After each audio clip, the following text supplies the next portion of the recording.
ಎಲ್ರಿಗೂ ನಮಸ್ಕಾರ.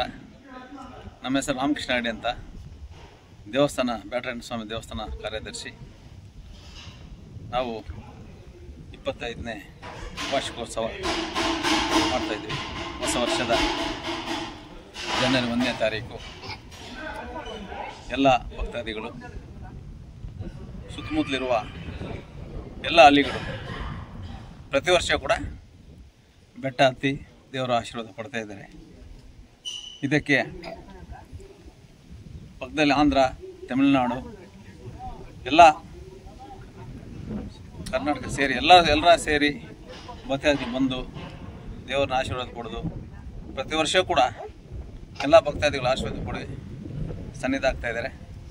ಎಲ್ಲರ ಭಕ್ತಾದಿಗಳು ಕೂಡ 1ನೇ ತಾರೀಕು ಬರಬೇಕಂತ ಕೋರ್ತಾ ವಿವಿಧ ಕಾರ್ಯಕ್ರಮಗಳ ಆರ್ಕೆಸ್ಟ್ರಾ ಇದೆ, ಹರಿಕತೆ ಇದೆ, ಕೊಂಡ್ರ ಭಜನೆ ಇದೆ. ಇದಕ್ಕೆ ಎಲ್ಲರೂ ಕೂಡ ಭಕ್ತಾದಿಗಳು ಬಂದು ದೇವರನ್ನ ಆಶೀರ್ವಾದ ಪಡೆದು ವಿವಿಧ ಕಾರ್ಯಕ್ರಮಗಳು ಪಾಲ್ಗೊಂಡು ಹೋಗ್ಬೇಕಂತ ಕೋರುತ್ತೀವಿ. ಓಂ ಗಣಾನಾತ್ವಾ ಗಣಪತಿಗಂ ಅವಾಮಹೇ ಕವಿಂ ಕವಿಂಕನಾಂ ಪ್ರವಸ್ತ್ರಮಾಂ ಜ್ಯೇಷ್ಠರಾಜಂ ಬ್ರಹ್ಮಣೋಸ್ಮದ ಅನನ್ಯಸನ್ನೋದ್ಭಿಸ್ಮದ ಸಾಧೂನಾಂ ಶ್ರೀ ಮಹಾಗಣಾಧಿಪತಿಯೇ ನಮಃ. ಪ್ರಣೋ ದೇವಿ ಸರಸ್ವತಿ ವಾಜಭೀರ್ವ ದಿನವತಿ ದಿನಾಮವಿತ್ತವತೋ ಅವೇ ದಿವ್ಯ ಶ್ರೀ ಮಹಾಗಣಪತಿಯ ನಮಃ. ಶ್ರೀ ಬ್ಯಾಟರಾಯ ಸ್ವಾಮಿ ಸಮೇತ ನಾನು ಬ್ಯಾಟರಾಯ ಸ್ವಾಮಿ ಪ್ರಧಾನ ಅರ್ಚಕನಾಗಿರ್ತೇನೆ. ನಾವು ಸುಮಾರು 20 ವರ್ಷಗಳಿಂದ ನಾವು ಈ ಜನವರಿ ಹಾಫ್ ಇಯರ್ ಅಂತ ಮಾಡಿದ್ದೇವೆ. ಭಕ್ತಾದಿಗಳು ಎಲ್ಲರೂ ಕೂಡ ಬಂದು ಬ್ಯಾಟರಾಯ ಸ್ವಾಮಿ ಮತ್ತು ಶ್ರೀದೇವಿ ಭೂದೇವಿ ಸಮೇತ ಅವರಿಗೆ ಬಂದು ಬೆಟ್ಟ ಹತ್ತಿ ಇಹಂಪರ ಸುಖಗಳನ್ನು ಕೊಟ್ಟು ಸಹಕರಿಸಬೇಕೆಂದು ಭಗವಂತನಲ್ಲಿ ಪ್ರಾರ್ಥನೆ. ಮತ್ತು ಆಂಧ್ರ ಗಡಿ, ತಮಿಳುನಾಡು ಗಡಿ ಮತ್ತು ಕರ್ನಾಟಕ ಎಲ್ಲ ಭಕ್ತಾದಿಗಳು ಕೂಡ ಭಗವಂತನಲ್ಲಿ ಬಂದು ನಮಸ್ಕಾರ ಮಾಡಿ ಅವ್ರಿಗೇನು ಇಹಂಪರ ಸುಖಗಳನ್ನು ಕೊಟ್ಟು ಅವ್ರು ಏನು ಕೋರಿಕೆಯನ್ನು ಕೋರುತ್ತಾರೆ ಆ ಕೋರಿಕೆ ನೆರವೇರುತ್ತೆ. ಇಲ್ಲಿ ಬಂದು ಬ್ಯಾಟರಾಯ ಸ್ವಾಮಿ ಬೆಟ್ಟದ ಮೇಲೆ ಬೋರ್ಗಳಿಗಾಗಲಿ ಹೂ ಕೇಳ್ತಾರೆ, ಅವ್ರಿಗೆ ನೀರು ಬೀಳುತ್ತೆ. ಮದುವೆ ಆಗದ್ರೆ ಆಗಲಿ ಅವ್ರಿಗೆ ಹೂ ಕೇಳ್ತಾರೆ, ಮದುವೆ ಆಗುತ್ತೆ. ಮಕ್ಕಳಾಗದ್ರೆ ಇರಲಿ ಅವ್ರಿಗೂ ಹೂ ಕೇಳ್ತಾರೆ, ಭಗವಂತ ಅವ್ರಿಗೆ ಮಕ್ಕಳು ಕೊಡ್ತಾರೆ.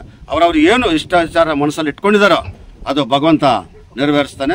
ಅವ್ರಿಗೆ ಭಗವಂತ ಆಶೀರ್ವಾದ ಕೊಡ್ಲಂತ ಸುತ್ತಮುತ್ತಲು ಬಂದು ಇಹಂಪರ ಸುಖಗಳನ್ನು ಕೊಟ್ಟು ಬ್ಯಾಟರಾಯ ಸ್ವಾಮಿ ಬೆಟ್ಟ ಹತ್ತಿ ಅವ್ರಿಗೆ ಆಶೀರ್ವಾದ ಕೊಟ್ಟು ಬಂದಿರತಕ್ಕಂಥ ಎಲ್ಲ ಭಕ್ತಾದಿಗಳು ಕೂಡ ಭಗವಂತ ಅಷ್ಟ ಆಶೀರ್ವಾದಗಳು ಕೊಡಬೇಕಂತ ಸರ್ವೇ ಜನ ಸುಖಿನೇ ಭವಂತು, ಸಮಸ್ತ ಸನ್ಮಂಗಲಾಯನ ಭವತ್ತು. ನಮಸ್ತೆ ನಮಸ್ತೆ ನಮೋ ನಮಃ. ಓಂ ಬ್ಯಾಟರಾಯ ಸ್ವಾಮಿ ನಮಃ. ಈಗ 7 ಬೆಟ್ಟ ಇದೆ. ಇದು ದೇವರು 7 ಬೆಟ್ಟದ ಮೇಲೆ ಇರುವ ಒಂದು ದೇವರು. ಇದು ಪುರಾತನ ಕಾಲ ದೇವಸ್ಥಾನ. ಈ ದೇವಸ್ಥಾನ ಒಂದು ಮಹಿಮೆ ಇದೆ. ಗೋ ಮುಖಾಂತರ